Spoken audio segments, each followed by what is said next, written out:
아니, 1년에 한국으로 여행 가는 사람들이 얼마나 많은데 한국이 이런 식으로 나오면 안 되는 거 아냐? 그럼 우리도 절대 안 받아. 한국인들은 오지 마.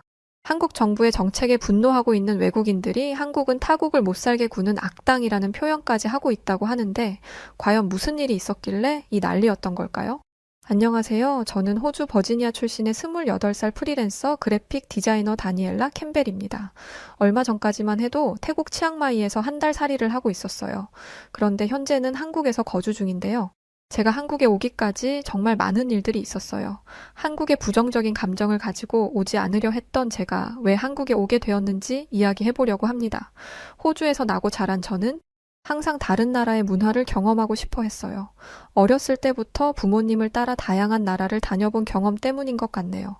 제가 태국에서 살게 된 이유는 모험심 때문도 있지만 태국은 물가가 저렴하고 맛있는 음식과 친절한 사람들이 많다는 이야기를 들었기 때문이었어요.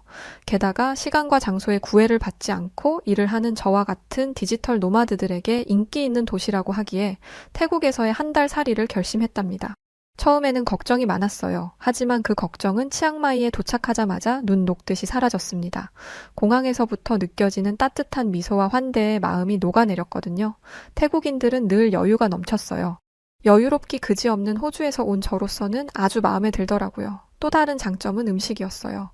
매일 새로운 길거리 음식을 맛보는 게 제 낙이 될 정도였죠. 똠얌꿍, 팟타이, 솜땀 하나같이 맛있었고 가격도 정말 저렴해서 외식하는 게 전혀 부담되지 않아요. 외식값이 비싼 호주에서는 상상도 못할 일이죠. 그리고 태국 사람들은 항상 친절했어요. 언어가 통하지 않아도 답답해하지 않고 늘 친절하게 도와주었으니까요. 하지만 평생 태국에서 살 건 아니었어요. 저는 다양한 문화를 경험해보고 싶었거든요. 그래서 태국 다음에 갈 나라를 고민하고 있었습니다. 하지만 부모님을 따라 미주나 유럽, 오세아니아의 대부분의 지역은 다 가봤다고 해도 무방할 정도였기 때문에 태국 다음으로 갈 새로운 나라를 찾는 게 쉽지 않았습니다. 새로운 경험을 찾아 동남아시아까지 와봤으니 남은 건 아프리카나 아시아였거든요. 하지만 아프리카는 아무래도 위험하다 보니 오랜 고민 끝에 다음 행선지를 아시아로 정했습니다. 다음은 아시아에서도 어떤 나라를 갈 건지 고민해야 했죠. 이걸 결정하는 데는 그리 오랜 시간이 걸리지 않았습니다. 태국에서 살면서 태국 문화도 경험했지만 한국 문화도 경험했었어요. 이때의 기억이 무척 좋았었던지라 한국에 가기로 결정했습니다. 처음엔 한국 문화인지도 모르고 즐겼어요. 치맥이라는 걸 처음 경험한 후에 태국인들은 정말 천재라며 입이 마르도록 칭찬했는데 그게 한국 음식이더라고요. 제가 치맥을 마음에 들어 하자 태국 친구들은 저를 데리고 이곳저곳을 다니며 한국 음식을 소개했습니다. 아니, 한국인도 아니고 태국인이 어떻게 이렇게 한국 음식을 잘 아는지 의아하더라고요. 알고 보니 한국 문화는 태국 천지에 깔려 있었어요. 거리 곳곳에서 한국 아이돌 그룹의 포스터를 볼 수 있었고, 카페에서는 흘러나오는 음악은 한국 드라마 OST였죠. 심지어 한국식 카페나 식당도 많았어요. 한국 화장품 매장도 쉽게 찾아볼 수 있었고, 좀 세련되어 보인다는 태국 연예인들은 모두 한국인 스타일리스트와 일을 하는 사람들이었어요. 어느 순간부터는 태국에서 한국 음식이나 문화를 더 찾게 되더라고요. 그래서 한국에 가기로 했다고 친구들에게 말했습니다. 그런데 제가 한국에 간다고 하자 주변 태국 친구들의 반응이 썩 좋지 않더라고요. 처음에는 그저 제가 떠나는 것을 아쉬워하는 거라고 생각했습니다. 그런데 그게 아니더라고요. 태국인 친구들은 굉장히 떨떠름해하면서 굳이 한국에 가야겠어? 라고 묻더라고요.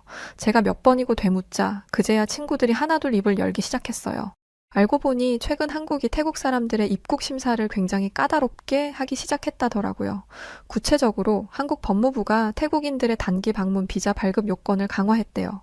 이전에는 간단한 서류만으로도 비자를 받을 수 있었는데 이제는 재정 능력 증명, 상세한 여행 계획서, 귀국 의사를 증명할 수 있는 서류 등을 요구한다고 해요. 심지어 일부 태국인들은 공항에서 입국이 거부되어 되돌아가는 경우도 있었다고 하더라고요. 태국 친구들의 말에 의하면 한국은 별 이유 없이 그랬다고 하더라고요. 이 얘기를 듣는데 순간 제 마음에도 반발심이 생겼어요. 이건 명백한 차별이니까요. 게다가 제가 아무리 한국 문화에 관심이 있어도 저는 태국인들과 한 달 동안 두터운 인간관계를 유지했던 사람이에요.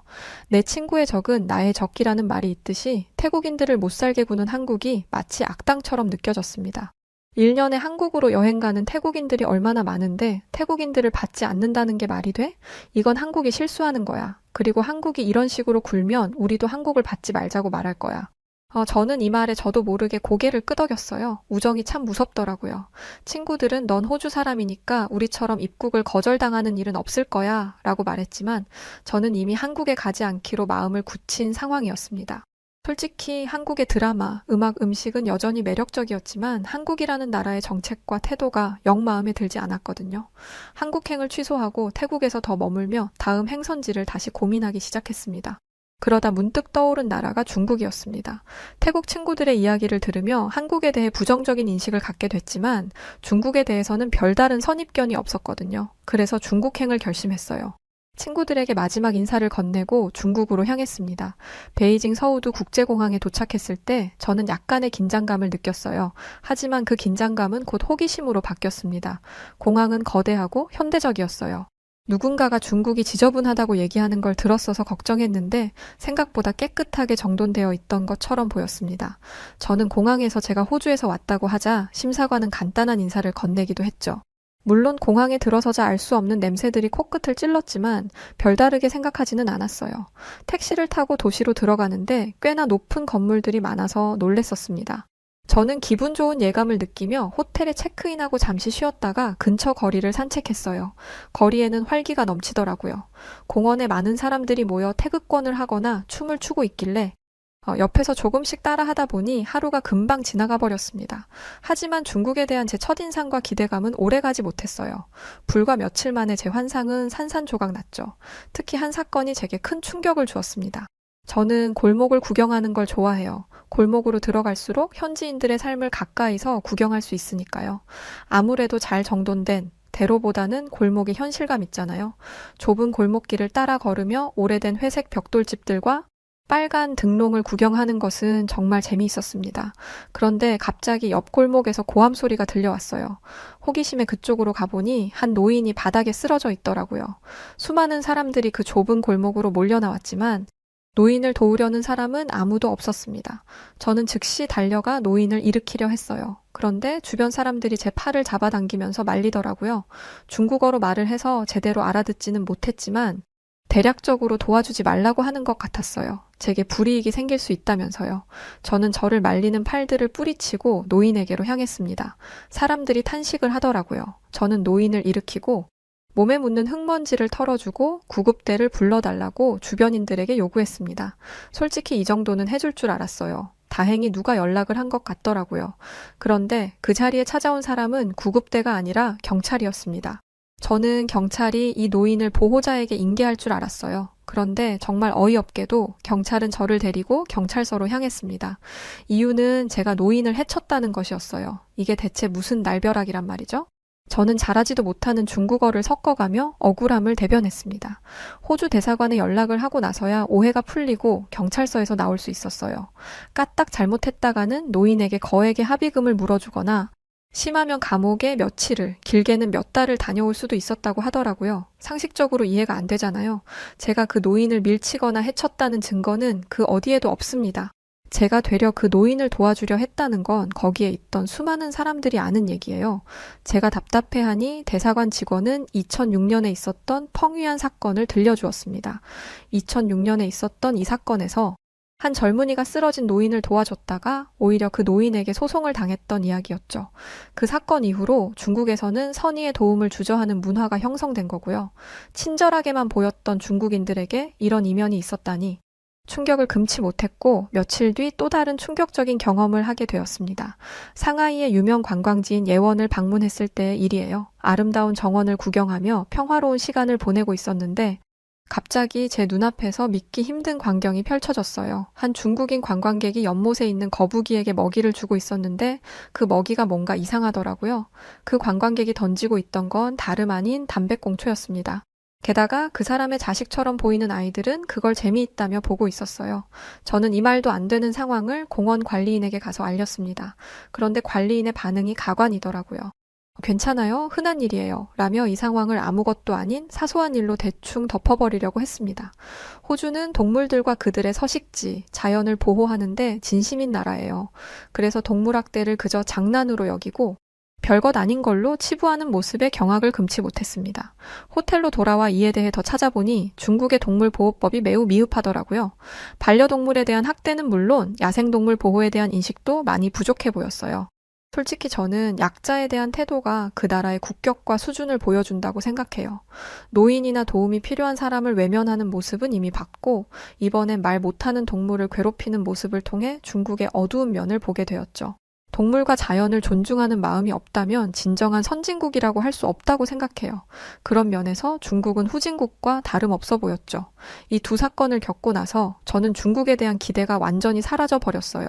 원래 계획으로는 베이징에서 시안, 청두를 거쳐 상하이까지 가볼 예정이었는데 모든 일정을 취소했습니다. 하지만 다음 목적지를 정하는 것은 쉽지 않았어요. 아시아에 와서 좀 더 많은 곳을 둘러보고 싶었지만 중국에서의 경험 때문에 다른 나라들에 대해서도 의구심이 들더라고요. 그냥 호주로 돌아가 버릴까 생각도 했습니다. 하지만 여행을 완전히 포기하고 싶지는 않았죠.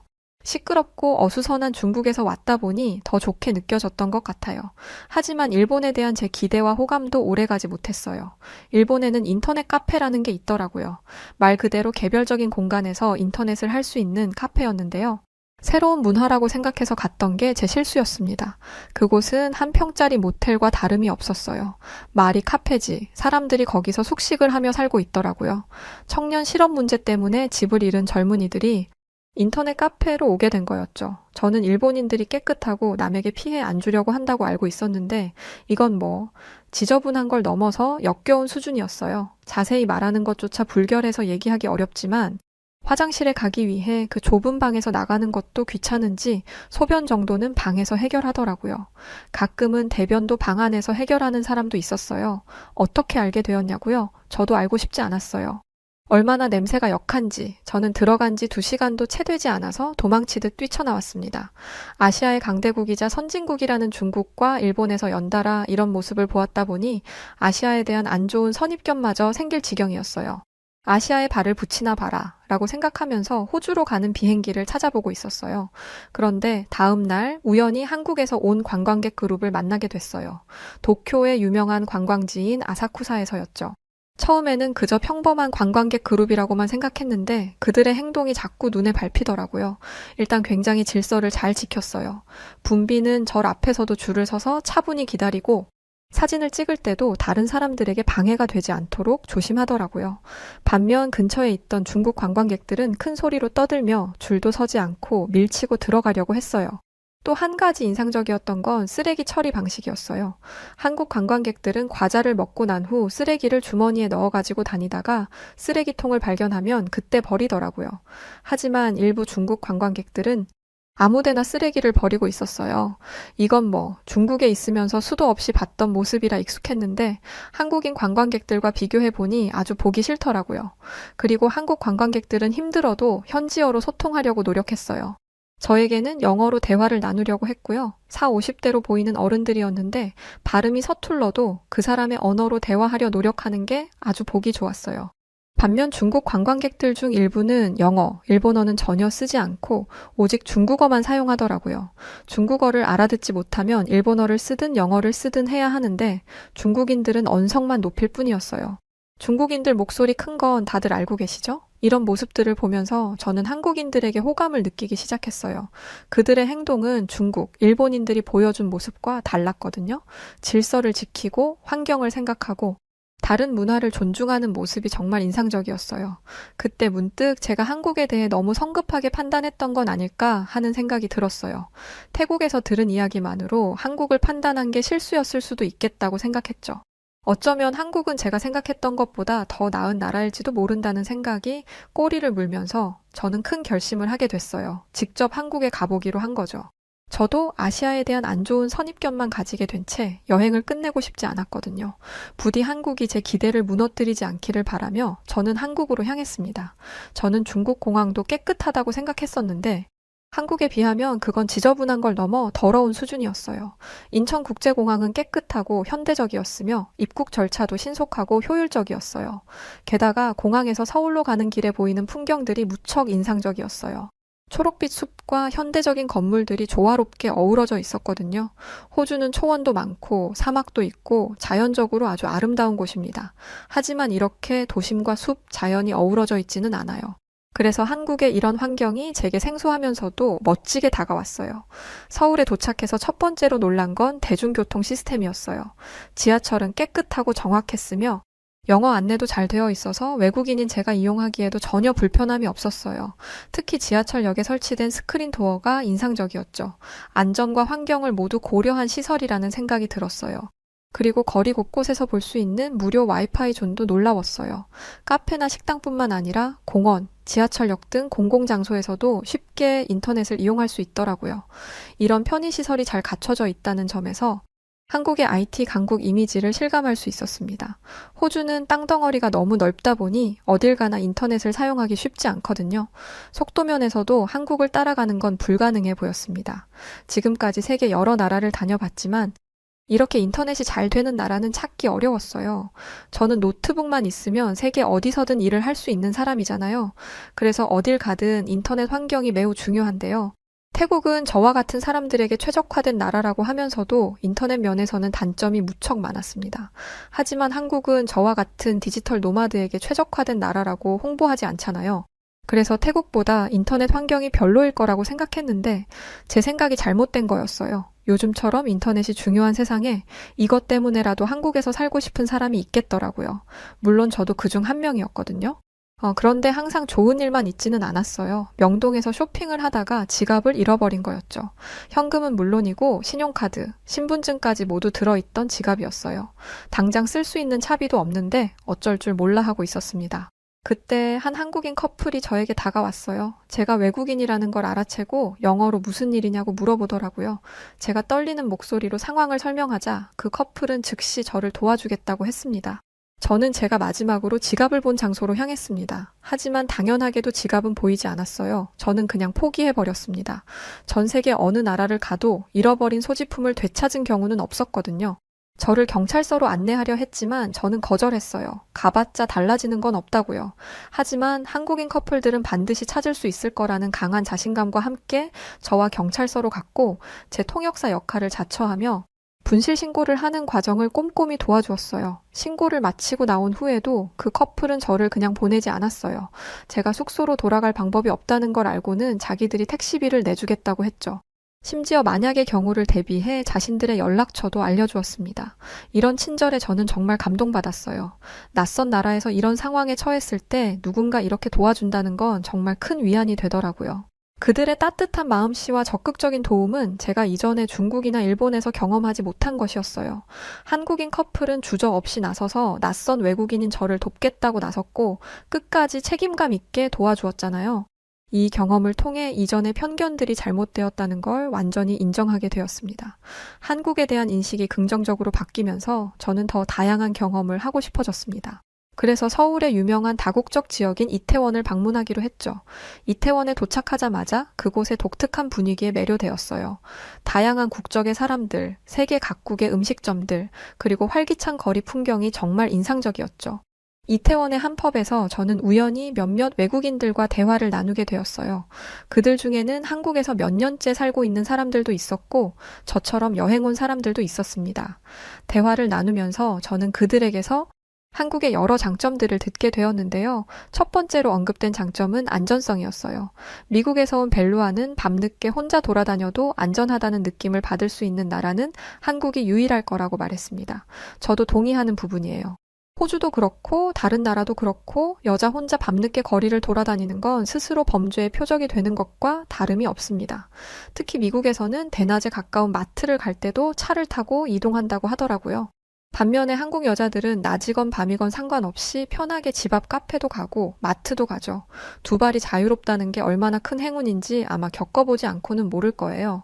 두 번째로 언급된 것은 한국의 빠른 배달 시스템과 편의점 문화였어요. 영국에서 온 엠마 수엘은 한국에서 배달을 시켜봤냐고 하더라고요. 저는 배달이 뭐 그리 대단한 일이라고 이렇게 호들갑을 떠나 싶었습니다. 그런데 한국의 배달 문화는 다른 나라와 비교가 안 될 수준이더라고요. 음식부터 생필품까지 거의 모든 것을 빠르게 배달받을 수 있었고 시간과 장소를 가리지 않고 배달을 받을 수 있다고 했습니다. 이 역시도 거의 세계에서 한국만이 유일할 거라는 것에 함께 있던 다양한 국가 친구들과 인정하는 부분이었어요. 그리고 한국의 배달은 아직 가본 적은 없었지만 한강이라는 큰 공원에서도 배달을 시킬 수 있더라고요. 대체 어떻게 찾는지 모르겠지만 그 허허벌판에서 사람을 찾아서 배달을 한다니. 게다가 편의점들은 24시간 동안 운영된다고 하더라고요. 어느 마트를 가든 카운터 앞에 쇠창살이 쳐져 있는 곳만 봤었는데 한국 편의점에는 쇠창살도 없었고 심지어 무인 점포까지도 있었어요. 마지막으로 언급된 것은 한국의 대중문화였는데요. 프랑스에서 온 소피는 케이팝과 한국 드라마, 한국 영화 얘기를 끊임없이 하더라고요. 제가 지금까지 봐온 프랑스인들은 자국의 문화에 대한 자부심이 굉장히 높아서 다른 나라의 문화를 쉽게 칭찬하지 않아요. 이건 소피도 인정한 얘기예요. 자기가 원래 다른 나라 문화를 인정하는 경우는 없는데 한국 대중문화는 다르다고 하더라고요. 한국 대중문화는 전부 창의적이고 퀄리티가 높다며 입이 마르도록 칭찬했습니다. 이런 이야기들을 듣고 있자니 저도 모르게 감탄이 나왔어요. 한국인도 아닌 다양한 국적의 외국인들이 이렇게 한국의 장점들을 열거하는 것을 보니 한국의 장점이 신빙성 있게 느껴졌거든요. 그리고 동시에 한국에 대해 큰 오해를 하고 있었음이 부끄러워졌습니다. 저는 잠시 망설이다가 용기를 내어 제 이야기를 털어놓았어요. 사실 나는 한국에 오지 않으려고 했어. 한동안 태국에서 살았는데 태국에서 들은 이야기 때문에 한국이 태국인들을 차별한다고 생각했거든. 한국이 인종차별을 하는 나라인 줄 알고 안 오려고 했었거든. 제 말을 들은 외국인 친구들은 잠시 침묵했다가 그중 한 명이 입을 열었어요. 그리고 제가 상상도 못했던 얘기를 하더라고요. 그 얘기는 현재 한국의 태국인 불법 체류자 문제가 심각하다라는 거였습니다. 이후 제가 한 번 더 정확하게 알아봤는데요. 한국 법무부 통계에 따르면 2022년 기준으로 태국인 불법 체류자 수가 약 14만 명에 달한다고 합니다. 이는 전체 외국인 불법 체류자의 상당한 비율을 차지하는 숫자라고 해요. 게다가 최근 몇 년간 이 숫자가 계속 증가하고 있어서 한국 정부로서는 대책을 마련해야 했죠. 그리고 불법적인 행동도 문제가 되고 있다고 합니다. 관광 비자로 입국을 해서 불법 취업을 하거나 위조된 서류로 비자를 신청하는 경우도 있었다고 했죠. 이런 문제가 생기다 보니 입국할 때도 서류를 더 꼼꼼히 보기 시작했고 그러다 보니 입국 심사 시간도 길어지는 거였죠. 애당초 불법적인 행동을 하지 않았더라면 이런 일을 겪지 않았을 거예요. 물론 모든 태국인이 이러지는 않겠죠. 하지만 대다수의 태국인들이 불법적인 일을 하면 한국 정부는 입국 심사를 강화할 수밖에 없죠. 이건 태국인을 차별하는 정책이 아니라 불법 체류와 불법 행위를 막기 위한 조치였습니다. 그중에는 한국인과 결혼을 한 엘라도 있었는데 엘라는 자신은 외국인이라고 해서 차별을 받아본 적이 없다고 말했어요. 오히려 한국 정부가 합법적으로 체류하고 있는 외국인들에게 다양한 지원 정책을 펼치고 있다고 말했죠. 다문화 가정 지원이나 외국인 근로자 권리 보호와 같은 것들이었습니다. 저는 이런 한국이 인종차별적인 국가일 리가 없다고 확신했고 한국 정부의 입장을 태국에 있는 친구들에게 알려야겠다고 생각했어요. 그 친구들은 한국을 정말 좋아했는데 이번 일 때문에 한국에 대한 삐뚤어진 시각을 갖게 된 거였거든요. 저는 친구에게 태국인들의 불법 체류 문제, 위조 서류 사용, 관광 비자로 입국 후 불법 취업하는 사례들에 대해 설명했습니다. 그리고 한국 정부가 이런 문제들 때문에 입국 심사를 강화할 수밖에 없었다는 것도 덧붙였죠. 제 얘기를 들은 친구는 제 말을 듣고 깜짝 놀라더니 한국이 왜 이런 선택을 했는지 충분히 이해가 된다고 말했습니다. 그러면서 굉장히 부끄러워 하더라고요. 한국은 그동안 태국과 좋은 관계를 유지해 왔잖아. 갑자기 태도를 바꿀 리가 없다고 생각했는데 이제 보니 우리 쪽에 문제가 있었던 거네. 그러면서 안도했습니다. 한국이 인종차별적인 국가가 아니라니. 나 여전히 한국 문화를 사랑해도 되는 거지? 정말 다행이야. 그리고 이 얘기를 모르는 사람들한테 알려줘야겠어. 한국을 배척하고 미워할 게 아니라 우리가 먼저 개선되어야 하는 문제라고 말이야. 저는 제가 한국과 태국을 잇는 아주 조그마한 다리가 된 것 같아서 뿌듯한 마음을 가지게 되었습니다. 그리고 한국에서 당분간 지내기로 했어요. 특히 한국의 뚜렷한 사계절을 모두 경험해보고 싶습니다. 한 번도 1년 동안 한 나라에서 머물지 않았는데 한국에서는 가능할 것 같아요. 한국에는 할 게 정말 많더라고요. 한국의 문화와 사람들, 그리고 숨겨진 매력을 하나하나 발견해 나가는 과정이 정말 기대됩니다. 네, 오늘 사연은 여기까지입니다. 이거 제가 뉴스에서 한번 본 적이 있던 것 같은데요. 태국의 일부 식당들이 한국인 출입 금지시키고 그랬던 거요. 한국은 이유 없는 행동을 하지 않는데 오해가 풀려서 다행이네요. 파리의 소르본 대학교의 한 강의실. 구불거리는 장발머리의 한 프랑스인 남학생이 한국인 학생을 바라보며 한국처럼 미개한 나라는 오직 프랑스와 서구 열강의 지배하에 이 정도의 성장을 이루었을 뿐 자립적인 힘으로는 아무것도 이루지 못하지 않았느냐는 질문을 교수에게 던지는데요. 무언가 의미심장한 분위기가 감돌고 학생과 똑같이 프랑스인인 교수는 그런 학생의 말에 고개를 끄덕이더니 무거운 목소리로 말을 꺼내기 시작합니다. 순식간에 쌓여져 버린 강의실한 분위기. 이 한국인 학생은 왜 프랑스까지 가서 이런 수모를 당해야 했던 걸까요? 그리고 이 한국인 학생은 이 불편한 위기를 이겨내고 프랑스인 남학생의 코를 어떻게 납작하게 해줬던 걸까요? 안녕하세요. 저는 파리의 소르본 대학에서 경제학을 전공하고 있는 장피에르입니다. 오늘은 제가 한국에 대해 가졌던 생각과 그로 인해 겪었던 일에 대해 이야기해 보려고 합니다. 그리고 이 이야기를 통해 제가 어떤 깨달음을 얻게 되었는지도 말씀드리겠습니다. 저는 그 유명한 낭만의 도시 프랑스 파리에서 태어나고 자랐습니다. 부모님은 항상 프랑스가 세계에서 가장 위대한 나라라고 가르치셨고 저도 그 말씀을 철저히 믿고 자랐습니다. 프랑스는 예술, 문화, 그리고 경제 모든 면에서 최고인 나라였고 다른 나라들은 그저 프랑스를 따라올 수 없는 후발주제에 불과하다고 여겼죠. 이것은 틀림없는 사실이었습니다. 실제로 전 세계 모든 이들에게 평생 동안 꼭 한번 가보고 싶은 도시를 꼽으라고 하면 파리라고 하는 사람들이 많고 심지어는 일생 동안 파리에 대한 열병을 앓는 파리 증후군이라는 게 있다고 할 정도니까요. 그만큼 프랑스 그리고 파리는 세계적으로 가장 아름다우면서도 모든 인간들이 선망하는 나라이자 도시라는 생각은 언제나 제 머릿속에 자랑스러움으로 자리하고 있었습니다. 미국이 세계에서 가장 강한 나라라고는 하지만 사실 강한 나라인 건 별로 중요하지 않았습니다. 얼마나 아름답느냐, 얼마나 소양이 있느냐, 그리고 얼마나 예술에 기여했으며 얼마나 인류를 복되게 하였느냐 이런 것이야말로 정말 세계에 중요한 것이라고 생각했죠. 물론 경제적인 부분도 당연히 중요한 것은 사실이었습니다. 그러니 저에겐 사실 미국보다도 프랑스가 더 대단한 나라였기에 하지만 프랑스 역시 강대국이기 때문에 경제에서도 절대 빠지지 않는 나라였죠. 전 세계 중에서도 아시아 국가들은 더욱 하찮게 여겨지는 것은 사실이었습니다. 아시아? 이름부터도 너무나 나약하게 느껴졌죠. 뭐랄까, 서양 사람들이야말로 진정한 인류이며 아시아 사람들은 그저 지구의 아랫부분을 채우는 인종이라고만 느껴지곤 했었습니다. 그들이 빠르게 성장하고 있다는 소식을 듣긴 했지만 그것은 그저 서구 국가들이 이룩해 놓은 것을 뒤따르는 것에 불과하다고 생각했죠. 저는 아시아 국가들이 자신의 것들을 만들기 어려워 서구의 문화를 모방하고 있다는 생각을 가지고 있었고 그들이 자신들만의 독창성을 발휘하는 것은 불가능하다고 여겼습니다. 특히 한국에 대해서는 더더욱 무시하는 태도를 가지고 있었습니다. 한국이라는 나라 이름 자체도 성장하면서 뒤늦게 알았으니 그런 이름도 잘 모를 나라가 어디서 뭘 하고 있는지는 저의 관심 밖일 따름이었죠. 심지어는 한국이 아무리 빠르게 성장하고 있다고 해도 결국 프랑스의 기술을 모방하는 수준일 뿐이라고 생각했습니다. 제가 다니는 학교에서도 가끔 한국에 대한 이야기가 나오긴 했지만 그럴 때면 저는 늘 비웃으며 넘기기 일쑤였습니다. 한국이 서구의 선진 기술을 모방한 것 외에 무슨 대단한 성과를 이뤄냈겠냐는 생각이었죠. 대학교에 입학한 후에도 이런 생각은 변하지 않았습니다. 국제경제학을 전공하면서도 저는 항상 서구 중심의 경제 질서가 전 세계를 지배하고 있다고 굳게 믿었고 강의 중에 아시아의 경제 성장을 다룰 때면 저는 그 성장이 서구의 영향에 의한 것이라고 단정지었습니다. 한국, 중국, 일본 같은 나라들이 경제적으로 성장한 것은 사실이지만 그들은 여전히 프랑스와 같은 국가에 비해 부족하다고 생각했습니다. 한국인, 중국인, 일본인 중에서는 위인도 별로 없잖아? 그게 바로 제 생각이었습니다. 제가 아는 위인들은 모두 서양인이었으니까요. 무튼 그러던 중 제게도 어느 날 저의 세계가 흔들리는 일이 일어나고 말았습니다. 바로 학교에서 한 예쁜 미국인 여학생에게 관심이 가기 시작했던 것인데요.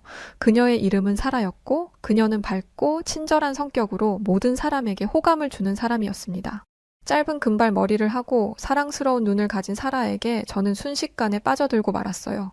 그녀는 말투조차도 너무나 귀엽고 다정한 사람이었죠. 하늘이 미국인 천사를 내게 짝지어 주신 것일까? 어쩌면 저 미국인 천사는 프랑스의 아름답고 낭만적인 나 같은 남자를 기다려왔을지 몰라. 이런 생각에 휩싸여 있었지만 사실 그녀와 제 사이에는 별다른 관계가 이루어지지 않고 있었습니다. 전 그저 다가갈 기회만 호시탐탐 노리고 있었죠. 그러던 중 한 사건이 제 질투심을 자극하게 되었습니다. 학교에서 한국인 교환학생들을 만나는 자리가 있었습니다. 그들 중 한 명은 이호준이라는 학생이었는데 호주는 키가 크고 깔끔한 인상을 주는 얼굴에 매력적인 미소를 지닌 사람이었어요.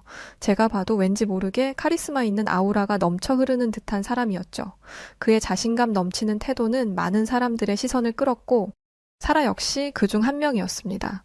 제가 한국에 대해 더욱 큰 적대감을 갖게 된 것은 그때부터였던 것 같습니다. 어느 날 사라가 호준에게 먼저 다가가 과제를 같이 하자고 제안하며 한국에 대해 물어보기 시작했던 것이죠.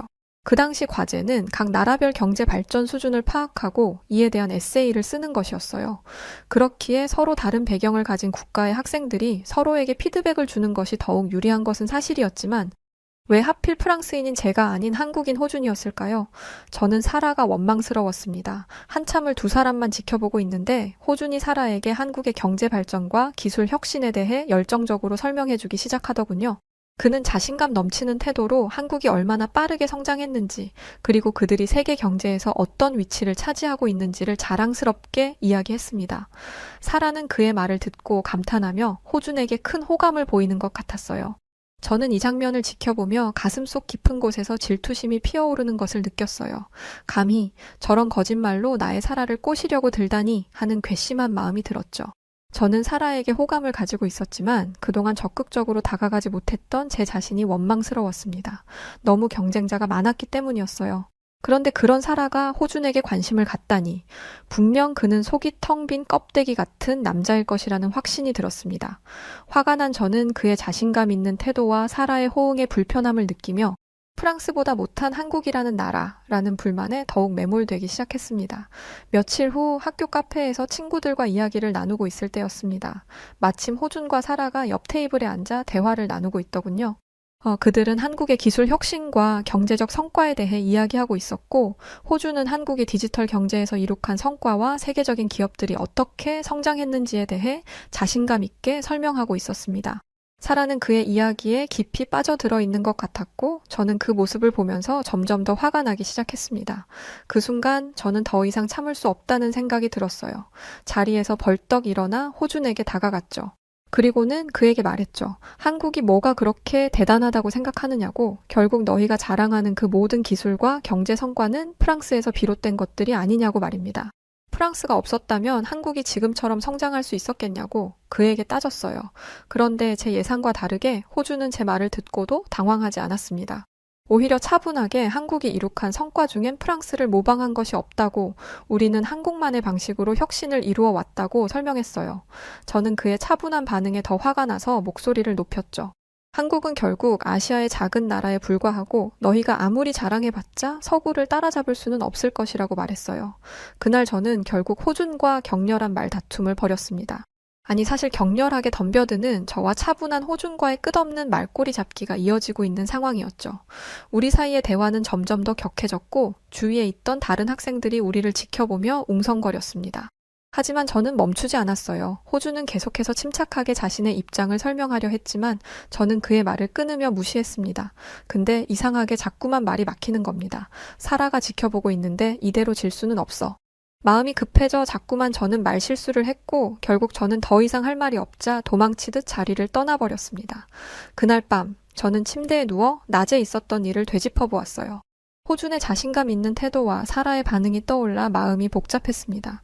제가 생각했던 것들이 모두 반박당했다는 사실이 분했지만 이상하게도 호준이 이야기했던 한국의 성과에 대한 생각이 머릿속을 떠나지 않았습니다. 한국이 정말 그렇게 대단한 나라일까? 혹시 내가 잘못된 생각을 가지고 있었던 건 아닐까? 처음으로 저는 자신이 가지고 있던 생각이 틀렸을지도 모른다는 생각을 하게 되었어요. 호준의 태도가 너무나 단호했었거든요. 하지만 여전히 한국이라는 나라에 대한 의문이 남아 있었습니다. 솔직히 말하면 저는 그 의문을 풀어내기보다는 오히려 호준을 무너뜨릴 방법을 찾고자 했어요. 한국이 얼마나 부족한 나라인지를 증명해서 그 자식의 자만심을 꺾어주겠다는 생각으로 한국에 대해 알아보기 시작했습니다. 처음에는 단순한 호기심이었는데 이상하게도 알면 알수록 점점 더 깊이 빠져들게 되더군요. 한국의 역사와 경제 발전에 대해 구글링을 하면서 저는 한국이 전쟁의 폐허 속에서 다시 일어나 불과 몇십 년 만에 세계적인 경제 강국으로 성장했다는 사실을 알게 되었습니다. 이는 저에게 상당한 충격이었습니다. 한국이 그렇게 빠르게 발전했다니, 전혀 예상하지 못한 사실이었죠. 하지만 저는 여전히 한국이 프랑스와 같은 수준일 리 없다고 생각했습니다. 프랑스는 오랜 역사와 전통을 자랑하는 나라였고 예술과 문화, 경제 등 모든 면에서 단연세계 최고라고 자부할 수 있었죠. 반면 한국은 그저 따라오는 나라에 불과하다고 여겼어요. 그래서 저는 한국이 과연 어떻게 그런 성장을 이뤄낼 수 있었는지 그 비밀을 찾아보려고 했습니다. 며칠 후 경제학 수업을 들으러 강의실에 들어섰어요. 그곳에서 저는 호준과 사라가 함께 앉아 있는 모습을 보게 되었어요. 그들은 밝게 웃으며 대화하고 있었고 그 장면이 저에게는 매우 불편하게 다가왔습니다. 아름다운 사라, 천사 같은 사라가 저 미개한 아시아인과 이토록 가까워지다니 참을 수 없는 질투심이 끓어오르는 것을 느낄 수 있었습니다. 저는 여전히 그 후유증으로 계속해서 앓고 있거늘 며칠 전 저와의 갈등은 까맣게 잊은 듯 호주는 여전히 자신감 넘치는 태도로 사라와 이야기를 나누고 있었어요. 저는 그에게 푹 빠진 듯한 사라의 눈을 보며 속이 쓰렸습니다. 수업이 시작되었지만 제 마음속에는 호준과 사라에 대한 복잡한 감정이 계속 맴돌았습니다. 그래서 수업 도중 참지 못하고 교수님께 질문을 던졌어요.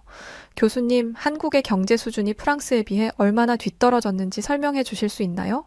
그 질문을 통해 저는 한국이 프랑스와 비교할 수 없을 정도로 부족한 나라라는 사실을 확인받고 싶었습니다. 교수님은 잠시 저를 바라보며 고민하는 듯 보였어요. 저는 속으로 교수님도 한국이 프랑스와 비교할 가치가 없다는 것을 알기 때문에 당황하는 거겠지라고 생각하며 의기양양하게 호준을 쳐다보았죠. 그러나 교수님은 전혀 다른 이야기를 시작하셨습니다. 교수님은 한국이 전쟁 이후 어떻게 폐허 속에서 일어나 경제를 재건했는지, 그리고 그 과정에서 한국이 얼마나 혁신적인 방법을 사용했는지에 대해 자세히 설명하기 시작했어요. 한국은 정부와 기업이 협력하여 빠르게 산업화에 성공했으며 특히 교육과 기술 혁신에 큰 중점을 두었다고 했습니다. 이를 통해 한국은 단순한 제조업 중심의 경제에서 벗어나 고부가 가치 산업으로 전환할 수 있었던 것이죠. 저는 교수님의 설명에 점점 더 놀라지 않을 수 없었습니다. 특히 한국의 디지털 경제와 기술 혁신이 전 세계적으로 얼마나 주목받고 있는지 삼성, 현대, LG와 같은 글로벌 기업들이 세계 시장에서 선도적인 역할을 하고 있다는 사실을 듣고는 말문이 막혔습니다. 더 나아가 교수님은 한국이 앞으로도 지속적인 성장을 통해 더욱 강력한 경제 대국으로 발전할 가능성이 크다고 말씀하셨습니다. 그 순간 저는 이전까지 제가 믿어왔던 모든 것이 흔들리는 것을 느꼈어요. 한국이 그저 프랑스의 기술을 따라하는 나라라고만 여겼던 저의 생각이 얼마나 어리석었는지를 깨닫게 되었죠. 그러나 자존심 때문에 그 충격을 겉으로 드러낼 수는 없었습니다. 저는 끝까지 아무렇지 않은 척 수업을 마쳤고 강의가 끝나자마자 강의실을 도망치듯 빠져나왔어요. 강의실을 나서며 복도에 홀로 서 있던 저는 어딘가에 앉고 싶었죠.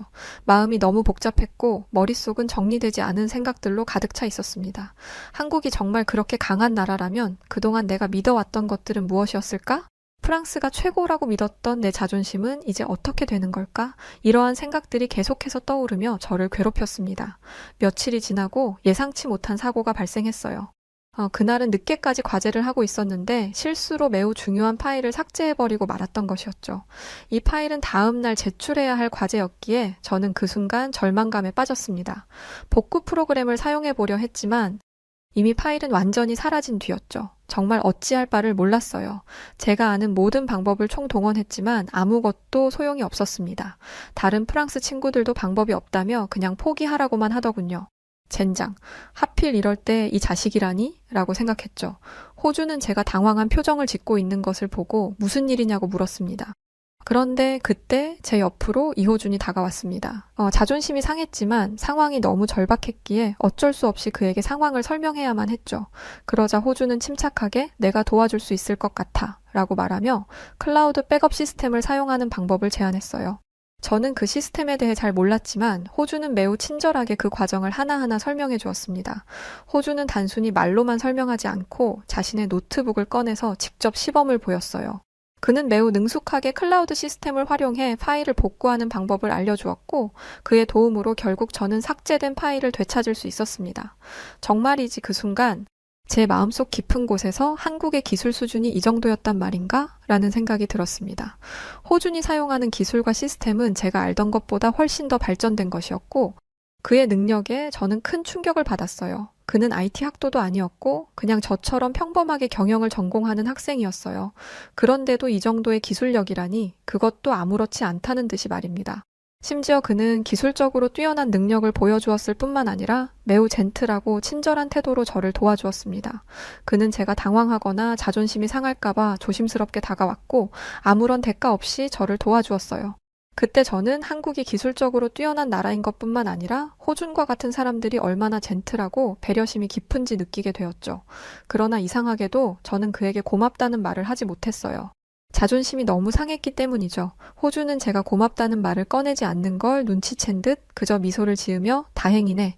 다음부터는 미리 백업해둬 라고 말하고 자리를 떠났습니다. 그 순간 저는 그의 배려와 친절함에 깊은 인상을 받았지만 동시에 제 자신이 부끄러워졌어요. 자존심을 지키려 했던 저의 태도가 얼마나 어리석었는지도 몸으로 느끼고 있었어요.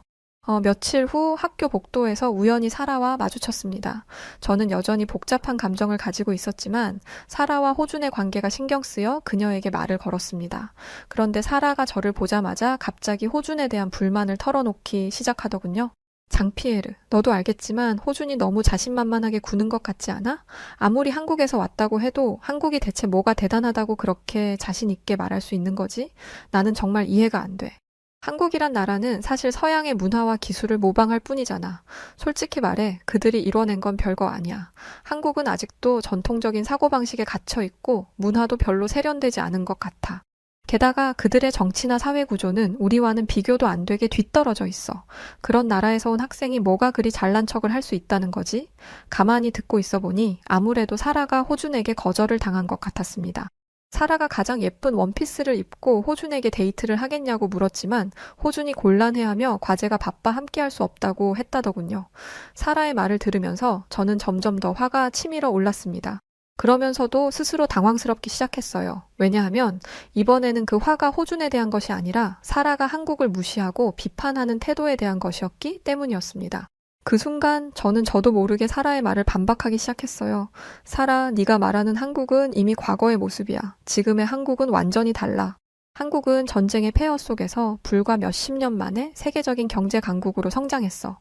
그들이 이뤄낸 성과는 단순히 모방이 아니라 그들만의 방식으로 혁신을 이루어낸 결과야. 특히 그들의 디지털 경제와 기술 발전은 전 세계에서 인정받고 있어. 삼성, 현대, LG 같은 글로벌 기업들은 이제 세계 경제를 선도하고 있다고.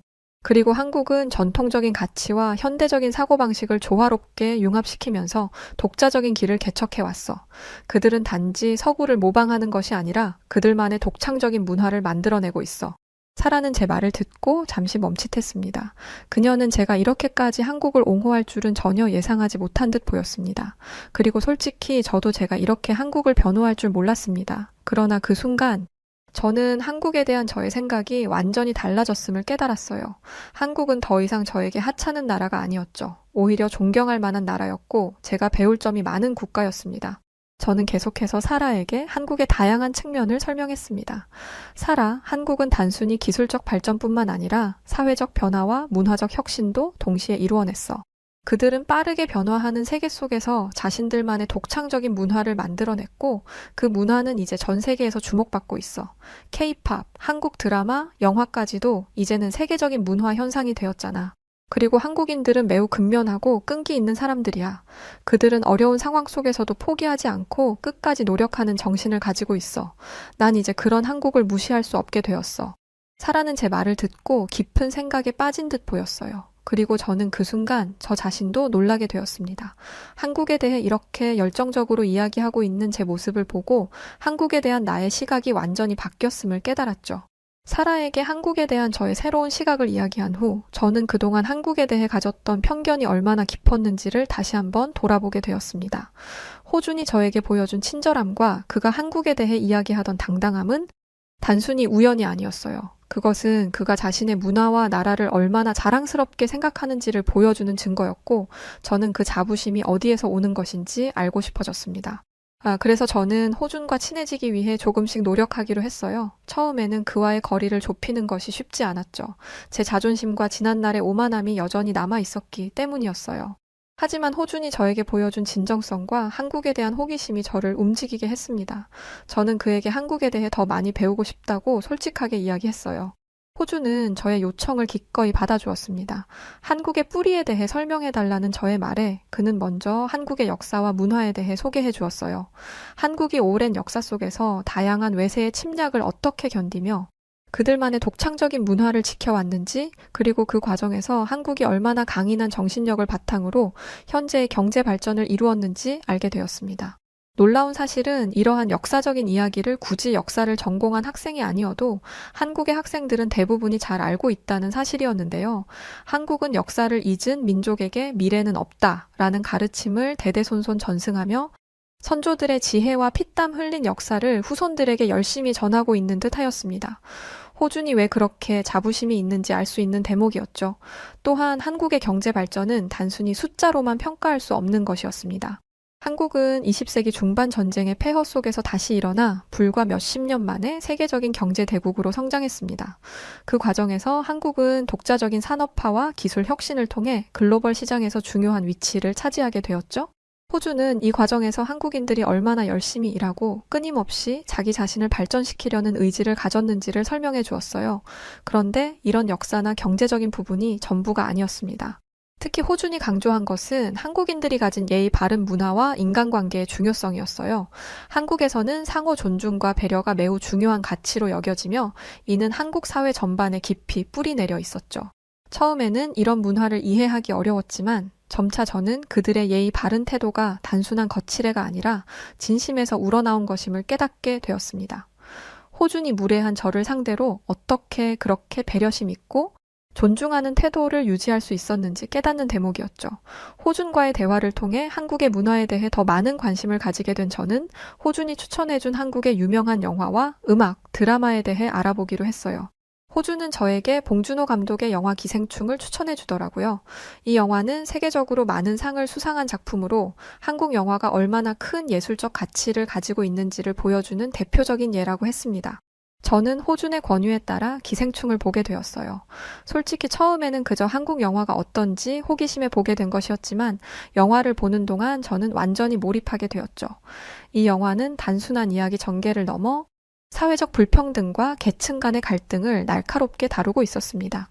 봉준호 감독은 이를 매우 세련된 방식으로 표현했으며 영화의 모든 장면이 깊은 메시지를 담고 있었습니다. 기생충은 그저 한국 영화라는 틀을 넘어 세계 어디서나 공감할 수 있는 보편적인 이야기를 다루고 있었어요. 영화를 보면서 저는 이 작품이 왜 그렇게 많은 상을 수상했는지, 그리고 왜 전 세계적으로 찬사를 받았는지를 알 수 있었죠. 이 영화는 단순히 즐거움을 주는 오락물이 아니라 사회에 대한 깊은 통찰과 예술적 감각이 결합된 작품이었습니다. 한국 영화가 이 정도의 수준이라면 한국의 문화는 결코 서구 문화에 뒤지지 않을 뿐더러 오히려 웬만한 서구의 예술 작품들을 뛰어넘는다는 생각이 들었어요. 또한 호주는 저에게 한국의 K-팝과 유명한 드라마도 소개해 주었어요. 처음에는 K-팝이라는 장르가 너무 대중적이고 젊은 층에게만 인기를 끌 것이라고 생각했지만 실제로 들어본 K-팝 음악은 매우 세련되고 중독성 있는 멜로디를 가지고 있었습니다. 흔히 한국에서 말하던 아이돌이라는 젊은 세대들의 음악이 아닌 70년대, 80년대 한국을 대표했던 한국의 음악들은 거대한 강이 잔잔하게 흘러가는 듯한 여유로움과 아름다움을 가지고 있었죠. K-팝은 그저 유치한 유행일 뿐이라고 생각했던 제가 부끄러웠습니다. K-팝이 인기가 있는 건 다 이유가 있었어요. 그걸 만드는 한국인들이 누구보다 열정적이고 또 실력 있었기 때문이었습니다. 드라마 역시 마찬가지였어요. 한국의 드라마는 단순한 로맨스를 넘어서 다양한 사회적 이슈와 인간관계의 복잡성을 섬세하게 그려내고 있었어요. 프랑스 드라마와는 전혀 다른 느낌이었죠. 제가 본 드라마는 미스터 션샤인이었는데 한국의 매력과 역사를 모두 몸소 경험할 수 있는 드라마였습니다. 역사적인 배경 속에서 사람들의 삶과 감정을 깊이 있게 다루며 그 안에 담긴 메시지가 강렬하게 느껴졌어요. 저는 한국 드라마가 단순히 재미를 위한 것이 아니라 깊은 감동과 생각할 거리를 제공한다는 점에 크게 감명받았습니다. 이 모든 것을 배우면서 저는 제 자신에 대해 다시 생각해보게 되었어요. 그동안 저는 프랑스의 문화와 역사에 자부심을 가졌지만 한국을 통해 더 넓은 시야를 가지게 되었어요. 한국인들이 가진 끈기와 열정, 그리고 그들의 문화적 깊이를 본받아 저도 제 인생을 더욱 발전시키고 싶다는 생각을 하게 되었습니다. 그래서 저는 호준에게 솔직하게 이야기했습니다. 호준, 나는 그동안 너무 좁은 시야로 세상을 보고 있었던 것 같아. 너를 통해 한국에 대해 알게 되면서 나도 나 자신을 더 발전시키고 싶다는 생각이 들었어. 이제는 프랑스뿐만 아니라 한국을 포함한 다양한 문화를 배우고 그들을 존중하고 싶어졌어. 호주는 저의 말을 듣고 미소를 지으며 저에게 더 많은 것을 배울 수 있도록 도와주겠다고 말했어요. 그는 제가 한국에 대해 더 깊이 공부할 수 있는 방법을 알려주었고, 제가 한국에 가서 직접 그 문화를 체험해 볼 수 있는 기회를 추천해 주었습니다. 그 순간 저는 큰 결심을 하게 되었죠. 그래, 한국에 가서 더 많이 배우자. 저는 한국에 가서 그들이 이뤄낸 경제 발전의 비결을 직접 보고 그들의 문화와 예술을 체험하며 그들의 생활 방식을 깊이 이해하고 싶어졌어요. 이것은 단순히 호기심을 넘어 제 인생의 중요한 전환점이 될 것이라는 확신이 들었어요. 저는 곧바로 한국에서 교환학생으로 공부할 수 있는 프로그램을 알아보기 시작했습니다. 한국에 가서 그들의 경제 모델을 연구하고 그들의 문화를 직접 체험하며 그들이 어떻게 현재의 위치에 오르게 되었는지를 눈으로 보고 싶었어요. 그리고 무엇보다도 한국인들의 정신과 가치관을 배우고 싶었습니다. 한국에 가서 더 많이 배우고 제 인생을 더욱 발전시키고 싶은 결심을 하게 된 것이죠. 이제 저는 한국에 가서 그들의 문화를 직접 체험할 날을 고대하고 있습니다. 네, 이렇게 오늘의 사연은 여기까지입니다. 익숙한 작품의 이름들이 나와 반가운 사연이었어요. 프랑스의 장피에르 학생은 이호준 학생을 만나 정말 다행인 것 같네요. 오늘 사연은 어떠셨나요? 즐거우셨다면 구독과 좋아요 부탁드리고 저는 여우튜브 송은지였습니다. 오늘도 화이팅하는 하루 되시고 우리 구독자 여러분들의 멋진 하루를 응원합니다. 고맙습니다. 감사합니다. 당신만의